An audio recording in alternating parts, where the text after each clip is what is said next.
M Swaraj Nilambur തോറ്റുപോയെങ്കിലും പിറ്റേ ദിവസം സാഹിത്യ അക്കാദമി ഒരു അവാർഡ് കൊടുത്തു. പൂക്കളുടെ പുസ്തകം എന്ന് പറയുന്ന പുസ്തകത്തിനാണ് അവാർഡ് കൊടുത്തത്. പക്ഷേ ഇപ്പോൾ സാഹിത്യ അക്കാദമിയുടെ സെക്രട്ടറി CP അബൂബക്കറിൻ്റെ ഒരു പ്രസ്താവന വന്നിട്ടുണ്ട്. പുസ്തകം അയക്കാത്തവർക്ക് നേരത്തെയും പുരസ്കാരം ലഭിച്ചിട്ടുണ്ട് എന്ന് പറഞ്ഞാൽ എം സ്വരാജ് ഈ അവാർഡ് കിട്ടാൻ വേണ്ടി പുസ്തകം അയച്ചിട്ടില്ല. ഈ സാഹിത്യ അക്കാദമിയുടെ സൈറ്റിൽ പറയുന്നത് എന്തറിയോ, അവാർഡിനുള്ള പുസ്തകങ്ങൾ അപേക്ഷിക്കാനുള്ള നടപടിക്രമങ്ങൾ പറയുന്നുണ്ട്. അതായത് അപേക്ഷാ ഫോറം ഡൗൺലോഡ് ചെയ്ത് പൂരിപ്പിക്കുക, പുസ്തകത്തിൻ്റെ 2-3 പ്രതികൾ അപേക്ഷാ ഫോറം എന്നിവ സഹിതം പോസ്റ്റിൽ അയക്കുക, അല്ലെങ്കിൽ നേരിട്ട് ഏൽപ്പിക്കുക. അപ്പോൾ പുസ്തകം എത്തിക്കണം, 2 അല്ലെങ്കിൽ 3 കോപ്പി എത്തിക്കണം, ഒരു അപേക്ഷാ ഫോറവും വേണം, അത് പൂരിപ്പിക്കുകയും വേണം. അത്രയും ചെയ്താലേ പുസ്തകങ്ങൾ അവാർഡിന് പരിഗണിക്കുമെന്ന് സാഹിത്യ അക്കാദമി ഔദ്യോഗികമായി പറഞ്ഞിട്ടുണ്ട്. ഇപ്പോൾ സെക്രട്ടറി പറയുന്നു, പക്ഷേ ഞങ്ങൾ സ്വരാജിന് കൊടുത്തു, അത് എന്തുകൊണ്ടാണെന്ന് ചോദിക്കുമ്പോൾ പുസ്തകം അയച്ചിട്ടില്ല, അതിനുകൊണ്ട് ന്യായമാണ്, അയക്കാത്തവർക്കും കൊടുക്കാം. അങ്ങനെയുള്ള പിന്നെ അപേക്ഷ പൂരിപ്പിക്കുന്നത് എന്തിനാ? അതായത് ഇപ്പോൾ സാഹിത്യ അക്കാദമിയുടെ ഒരു ഉത്തരവാദിത്വമായിരിക്കും അത്. കാരണം വെച്ചാൽ സഖാവ് ഒരു പുസ്തകം എഴുതിയ അവാർഡിനാക്കണം. അതല്ല, ഇത്രയും വളരെ എന്താ പറയുക, വിലപ്പെട്ട ഒരു പുസ്തകം അയ്യോ അത് ശരിയാണ്, ശ്രദ്ധിക്കാതെ പോയി കഴിഞ്ഞാൽ അത് സാഹിത്യ അക്കാദമിക്ക് ഒരു പോരായ്മയായി കൂടെ അല്ല. അക്കാദമിയാണ് ആദരിക്കപ്പെടുക അല്ലേ? അക്കാദമി കാരണം അക്കാദമി ഒരു ശരിക്കും പറഞ്ഞാൽ കേരളത്തിന്റെ ഒരു എന്താ പറയുക, സാഹിത്യത്തിന്റെ അവസാന വാക്കെന്നുള്ള സങ്കല്പമാണല്ലോ, ഔദ്യോഗിക സങ്കല്പമാണല്ലോ. അപ്പോൾ അതുകൊണ്ടൊരു ഒരു വിലപ്പെട്ട ഗ്രന്ഥം ശ്രദ്ധിക്കപ്പെടാതെ അക്കാദമി പോകാന്ന് പിന്നെ അക്കാദമിയുടെ പ്രസക്തി എന്താണെന്നുള്ളൊരു ചോദ്യം വരുമല്ലോ. ഒരുപക്ഷെ അക്കാദമിയുടെ പ്രസക്തിയും കൂടെ കണക്കിലെടുത്തുകൊണ്ടായിരിക്കും സാഹിത്യ അക്കാദമിയുടെ സെക്രട്ടറിയുടെ ഈ ഒരു പ്രസ്ഥാനത. കാരണം പുസ്തകം സബ്മിറ്റ് ചെയ്തില്ലെങ്കിൽ പോലും അത് അംഗീകാരം കൊടുക്കുന്നു. പക്ഷെ സ്വരാജ് അത് സ്വീകരിക്കുന്നില്ല. സ്വരാജ് സ്വീകരിക്കാതിരുന്നത് ഒരു തടിതപ്പലല്ലേ? എനിക്ക് തോന്നുന്നു 2 കാര്യങ്ങളുണ്ടെന്ന്. ഒന്ന്, ഞാൻ പുസ്തകം കണ്ടിട്ടില്ല, പൂക്കളുടെ പുസ്തകം. ഇപ്പോൾ അദ്ദേഹത്തിന് പൂമരൻ എന്നൊക്കെ പേരൊക്കെ വീണിട്ടുണ്ട്. ഏതായാലും ഇപ്പോൾ ഈ പുസ്തകം, കാരണം അക്കാദമി അവാർഡ് കൊടുക്കുന്നത് 2024 പുസ്തകങ്ങൾക്കുള്ള അവാർഡ്. 2024 ഇറങ്ങിയ പുസ്തകമാണോ എന്ന് ചില ആളുകൾ സംശയം പ്രകടിപ്പിച്ചുകൊണ്ട്. കാരണം അതിനകത്ത് ഇംപ്രിൻറ്റിൽ കാണിക്കണമല്ലോ പുസ്തകം പബ്ലിഷ് ചെയ്തിരിക്കുന്ന മാസം, വർഷം. അപ്പോൾ 2024 ഇറങ്ങിയ പുസ്തകമാണോ എന്ന് പുസ്തകം കാണാത്ത ചിലർ സംശയം പ്രകടിപ്പിച്ചിട്ടുണ്ട്. അപ്പോൾ 2024 ഇറങ്ങാത്ത അല്ലെങ്കിൽ 2025 ഇറങ്ങിയ പുസ്തകത്തിന് അവാർഡ് കൊടുത്താൽ അത് കേസും പുക്കാറുമാകും. രണ്ടാമത്തെ പ്രശ്നം ഇത് തന്നെയാണ്, അപേക്ഷ കിട്ടാത്ത പുസ്തകത്തിന് അവാർഡ് കൊടുത്താൽ. കാരണം ഷോർട്ട് ലിസ്റ്റ് ചെയ്യും. ആദ്യത്തെ 7 പുസ്തകങ്ങളുടെ പട്ടിക, 10 പുസ്തകങ്ങളുടെ പട്ടിക എന്നും പറഞ്ഞ് ഇവർ പട്ടിക പ്രസിദ്ധീകരിക്കാറുണ്ട്. അതിൽ നിന്ന് ഷോർട്ട് ലിസ്റ്റ് ചെയ്തിട്ടാണ് ഈ അവാർഡ് കൊടുക്കുക. അങ്ങനെ ഷോർട്ട് ലിസ്റ്റ് ചെയ്ത് വന്നതിൽ സ്വരാജിൻ്റെ പുസ്തകം ഉണ്ടായിരുന്നോ? അപ്പോൾ അതൊക്കെ അത് അക്കാദമിക്ക് അറിയാവുള്ളൂ. ഇത് ഈ അവാർഡ് സ്വീകരിച്ചാൽ പിന്നീട് അതിൻ്റെ പേരിൽ വലിയ വിവാദവും ഒരുപക്ഷെ കേസും ഒക്കെ വരാൻ സാധ്യത ഉണ്ടെന്ന് കരുതി സ്വരാജ് എനിക്ക് ഈ അവാർഡ് വേണ്ട എന്ന് പറഞ്ഞാണെങ്കിൽ പുള്ളിക്ക് ചില ബാധ്യതകളുണ്ട്. കാരണം അദ്ദേഹം എപ്പോഴും ഇങ്ങനെ പറയാറുണ്ട്, നിലപാടുകളുടെ ആളാണ് രാജകുമാരൻ. നിലപാടുകളുടെ രാജകുമാരൻ എന്നുള്ള ഈ പറഞ്ഞതുപോലെ ഒരു ടൈറ്റിൽ അദ്ദേഹത്തിന് ചാർത്തി കൊടുത്തിട്ടുണ്ട്. അപ്പോൾ അദ്ദേഹം പറഞ്ഞിരിക്കുന്നത് അതെൻ്റെ നിലപാടാണ്, അവാർഡ് വാങ്ങിക്കും. ഒരുപാട് നാട്ടിൻപുറത്ത് ഒത്തിരി കമ്മിറ്റി, ഷാപ്പ് കമ്മിറ്റി, ഉത്സവ കമ്മിറ്റിക്ക് എനിക്ക് അവാർഡ് തന്നിട്ടുണ്ട്. അപ്പോൾ ഇതിനകത്ത് മനസ്സിലാക്കേണ്ട സാധനം എന്ന് വെച്ച് കഴിഞ്ഞാൽ, ഇപ്പം Janaki versus state of Kerala, അതിനകത്ത് പ്രസൂൺ ജോഷി, ഈ പ്രസൂൺ ജോഷിമാർ എല്ലായിടത്തും ഉണ്ടാവും.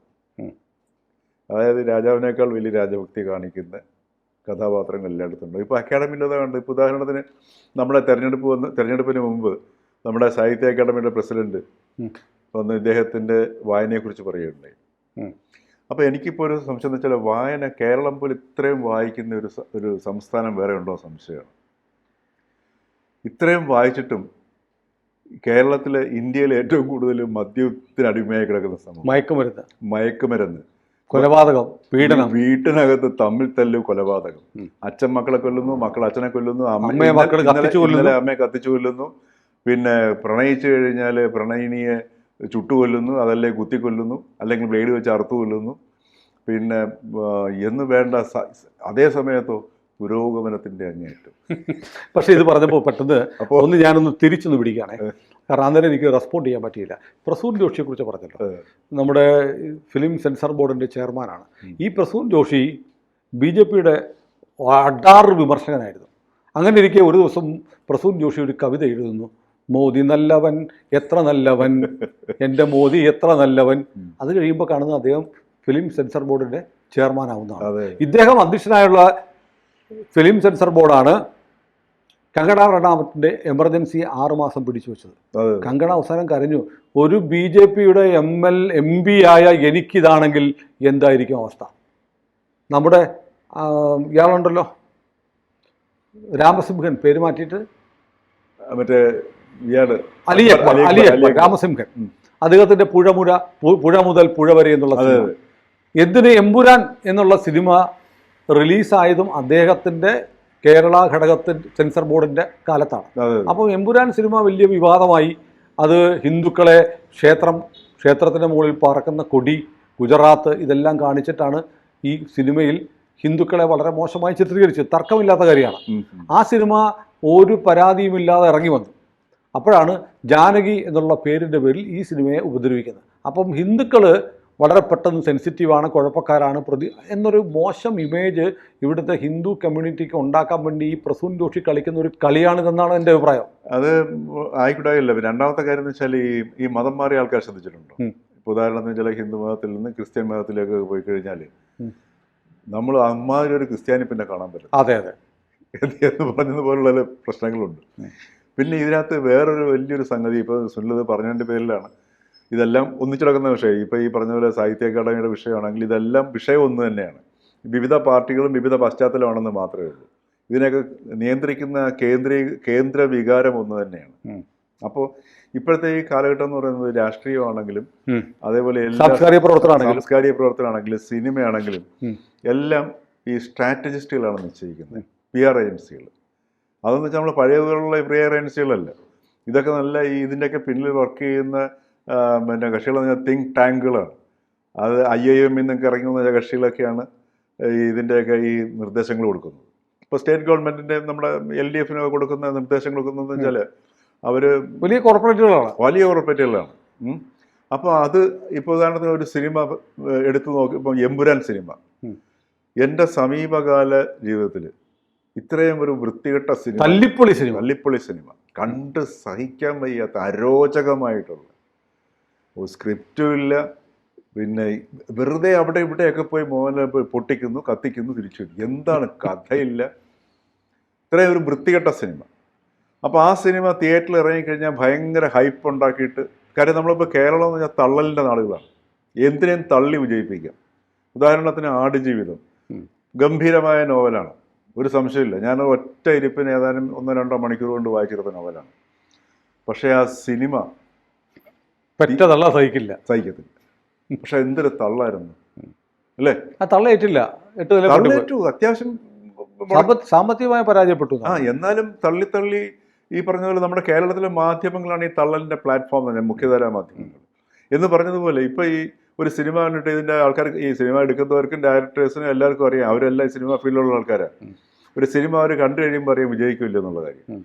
പിന്നെ അത് വിജയിപ്പിക്കണമെന്നുണ്ടെങ്കിൽ ഇത്തരത്തിൽ എന്തെങ്കിലും സാധനം ഉണ്ടാക്കിയാൽ മതി.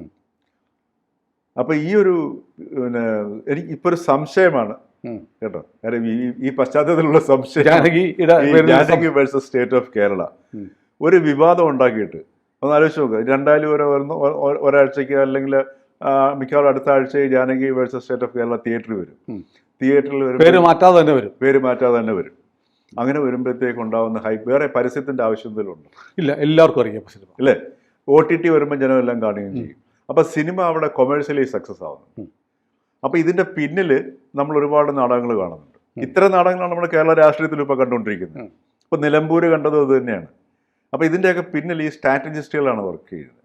അപ്പോൾ അങ്ങനെ ഒരു സാധനം ഉണ്ടാവും. പിന്നെ അറിയാൻ പറ്റില്ല, ഇപ്പം വ്യക്തിപരമായിട്ട് പോലും ആൾക്കാർക്ക് ഈ സ്ട്രാറ്റജിസ്റ്റുകൾ ഉണ്ടോയെന്നുള്ളത്. നമ്മുടെ ഈ സെലിബ്രിറ്റികൾക്കും മറ്റേ ഇപ്പോൾ ഉദാഹരണത്തിന് ഫിലിം സ്റ്റാർസ് അവർക്കൊക്കെ സ്വാഭാവികമായിട്ട് ഇങ്ങനെയുള്ള അഡ്വൈസേഴ്സ് ഒക്കെ ഉണ്ട്. അപ്പോൾ എന്ന് പറയുന്നത് പോലെ ഇങ്ങനെയുള്ള ഒരു ഈ ഒന്നാമത്തെ കാര്യം സ്റ്റോറീസാണ് ക്രിയേറ്റ് ചെയ്തത്, നറേറ്റീവ്സിലൂടെയാണല്ലേ നമ്മൾ ജീവിച്ചു പോകുന്നത്. അപ്പോൾ ഇത്തരം നറേറ്റീവ്സ് ഇങ്ങനെ ഓരോന്ന് ഉണ്ടാക്കിക്കൊണ്ടിരിക്കുകയാണ് സാധനം ചെയ്യുന്നത്. ഇപ്പോൾ ഈ സാഹിത്യ അക്കാദമിയുടെ ഈ നോവലിൻ്റെ സാധനം, ഇപ്പോൾ അതുപോലെ തന്നെ ഏതാനും ദിവസങ്ങൾക്ക് മുമ്പാണ് ഈ അഖിൽ P ധർമ്മജന് മറ്റേ കേന്ദ്ര സാഹിത്യ അക്കാദമി അവാർഡ് കിട്ടി. അപ്പോഴത്തേക്ക് ഇവിടുത്തെ ഈ എന്താ പറയുക ഇവിടുത്തെ കുത്തക സാഹിത്യ സാംസ്കാരിക നായക വിഭാഗം പെട്ടെന്ന് ഇയാൾക്കെതിരെ രംഗത്തിറങ്ങുന്നു. പക്ഷെ അതിനകത്തൊരു മാറ്റം ഉണ്ടായി. അശോകൻ ചെരുവിനെ പോലുള്ള ആളുകൾ അവാർഡ് കിട്ടിയതിനെ അഖിൽ പി ധർമ്മജനെ പിന്തുണച്ചു. അത് വളരെ കുറവാണ്. പ്രമുഖരായ ആൾക്കാരെല്ലാം കൂടി ഇത് എന്തോ മഹാപാഠം ഉണ്ടാവുന്ന ആദ്യം അങ്ങനെ വന്നെങ്കിലും അശോകൻ ചെരുവിൽ വന്നതോടെ പാർട്ടി നിലപാട് വന്നതോടെ അവർ സൈലന്റ് ആയിപ്പോയി.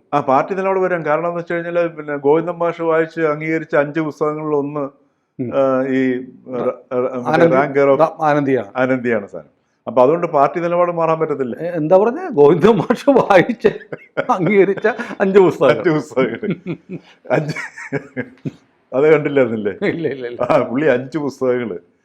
ഒന്ന് രാജശ്രീയുടെ ആത്രേയകം, പിന്നെ വേറെ ഉല, മോഹൻകുമാറിന്റെ ഉല, പിന്നെ അതേപോലെ മറ്റേ പുസ്തകങ്ങൾ. ഏറ്റവും അതിനകത്ത് 5ാമത്തെ പുസ്തകമായിട്ട് പുള്ളി മറ്റേ ഇത് എൻഡോഴ്സ് ചെയ്തിരിക്കുന്ന പുസ്തകം എന്ന് പറയുന്നത് അഖിൽ പി ധർമ്മജന്റെയാണ്. പുള്ളി പറഞ്ഞത് വായിച്ചു പോകാൻ രസമാണ്, അല്ലാതെ വലിയ കഴമ്പൊന്നും ഇല്ലെങ്കിൽ. എവിടെ പറഞ്ഞു ഇത് പുള്ളി? ഏതോ ഒരു ഇന്റർവ്യൂവിൽ പുള്ളി ആണല്ലേ പറഞ്ഞതാണ്. അതാണ് സാഹിത്യ അക്കാദമി. പക്ഷെ അത് കേന്ദ്ര സാഹിത്യ അക്കാദമിയാണ്. ഏതാണ് മറ്റേ അവാർഡ് കൊടുത്തത്?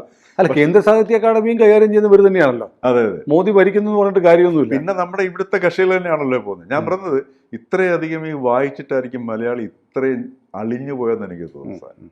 കാര്യം എന്ന് വെച്ച് കഴിഞ്ഞാൽ സാഹിത്യരംഗം എടുത്തു നോക്കുക, രാഷ്ട്രീയം എടുത്തു നോക്കുക, സാംസ്കാരികം എടുത്തു നോക്കുക, സർവകലാശാലകൾ എടുത്തു നോക്കുക, ഏതെങ്കിലും ഒരു രംഗം ഇന്ന് നമുക്ക് കേരളത്തിൽ അഭിമാനപൂർവ്വം നമുക്ക് മുമ്പോട്ട് വയ്ക്കാൻ പറ്റുന്ന ഏതെങ്കിലും ഒരു ഏതായാലും മലയാള സാഹിത്യത്തിന് എം സ്വരാജിൻ്റെ സംഭാവനകൾ എന്ന പേരിൽ ഒരു റിസർച്ച് തീസിസ് വരികയും അതിൻ്റെ പേരിൽ ഡോക്ടറേറ്റ് എടുക്കുന്ന ആളുകളും ഉണ്ടാവാം എന്നല്ല, എടുക്കേണ്ടതാണ്. കാര്യം ഒരുപാട് മേഖലകളിലേക്ക് അത് റിസർച്ച് ചെയ്യാനുള്ള സ്കോപ്പുണ്ട്.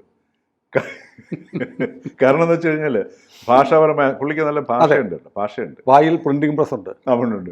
പിന്നെ രണ്ടാമത്തെ കാര്യം, ഇതിനകത്തുള്ള വൈകാരിക ഘടകങ്ങൾ, ഈ വൈകാരിക ഘടകങ്ങളും പ്രസ്ഥാന പ്രത്യയശാസ്ത്രവും തമ്മിലുള്ള ബന്ധം, പ്രസ്ഥാന പ്രത്യയശാസ്ത്രവും വ്യക്തിയുടെ വൈകാരികതയും തമ്മിലുള്ള ബന്ധം, ഇവ തമ്മിലുള്ള അങ്ങോട്ടും ഇങ്ങോട്ടുമുള്ള പരസ്പരം, ഇങ്ങനെയൊക്കെയുള്ള ഒരുപാട് വിഷയങ്ങൾ, കൊടുക്കൽ വാങ്ങലുകൾ, അതെ, ഇങ്ങനെയുള്ള ഗവേഷണം നടത്താനും, ഞാൻ തമാശ പറഞ്ഞല്ലേ, ഞാൻ സീരിയസ് ആയിട്ട് പറഞ്ഞു, ഇപ്പോൾ പറയുമ്പോഴാണ് എനിക്ക് എൻ്റെ സ്കോപ്പ് മനസ്സിലായത്. അങ്ങനെ ഒരുപാട് ഗവേഷണം നടത്താനുള്ള സാധ്യതകളുടെ അവശേഷിക്കുന്നു. പൂക്കളുടെ പുസ്തകം അങ്ങനെ ഒരു ചരിത്രമായി മാറും തീർച്ചയായിട്ടും. അപ്പോൾ അതാണ് പറഞ്ഞത്, പൂക്കളുടെ പുസ്തകത്തിലെ ചില ഭാഗങ്ങൾ ഞാനിങ്ങനെ വായിച്ചിരുന്നു. അപ്പം സത്യം പറഞ്ഞു കഴിഞ്ഞാൽ എനിക്ക് തോന്നുന്നു ഈ ലോകത്തിൽ ആദ്യമായിട്ട് കമ്മ്യൂണിസ്റ്റ് പാർട്ടി ബാലറ്റിലൂടെ അധികാരത്തിൽ വന്ന കേരളത്തിലാണ്. എനിക്ക് തോന്നുന്നു ഇപ്പം ലോക കമ്മ്യൂണിസം എന്ന് പറഞ്ഞാൽ കേരളത്തിൽ മാത്രമേ ഉള്ളൂ.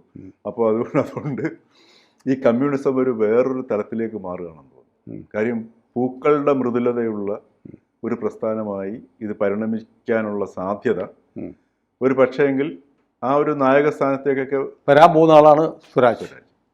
ഏതായാലും പൂമരൻ്റെ പൂക്കാലം വിരിയട്ടെ. തീർച്ചയായിട്ടും പരിമളം പരക്കട്ടെ.